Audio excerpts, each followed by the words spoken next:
एक नगर में एक बहुत अमीर व्यापारी रहते थे। उनका नाम था सुखीलाल।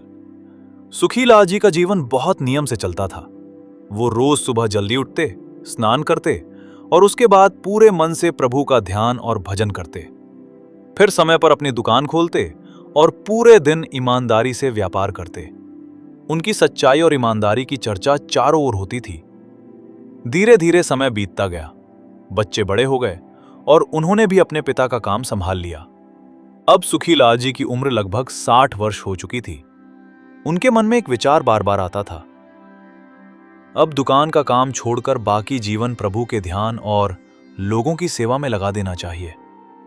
लेकिन फिर मन कहता, अभी तो बच्चों की जिम्मेदारियां हैं, नाती पोतों की पढ़ाई है, उनके विवाह हैं, और इस तरह वो निर्णय टलता ही चला गया।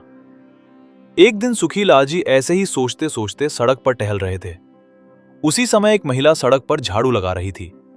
सुखीलाल जी को देखकर वो बोली, सेठ जी, जरा एक तरफ हो जाइए, बीच में रहेंगे तो आपके ऊपर धूल पड़ जाएगी।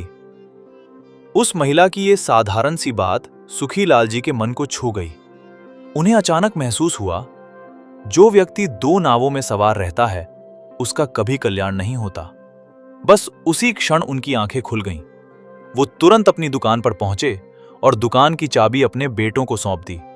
उन्होंने शांत स्वर में कहा, मैंने जीवन के इतने वर्ष कमाने में लगा दिए, अब शेष जीवन प्रभु का ध्यान करने और लोगों की सेवा करने में लगाना चाहता हूं। शुरू में बेटों को थोड़ा आश्चर्य हुआ, लेकिन पूरे परिवार ने उनके निर्णय का सम्मान किया और कुछ ही दिनों में सुखीलाल जी पूरी तरह भक्ति और सेवा में डूब गए।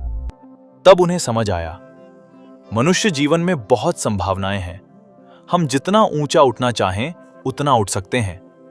जब हृदय धीरे धीरे स्वार्थ से मुक्त होता है तो भीतर एक गहरी शांति जन्म लेती है और वही शांति हमें धीरे धीरे परमात्मा के और करीब ले जाती है।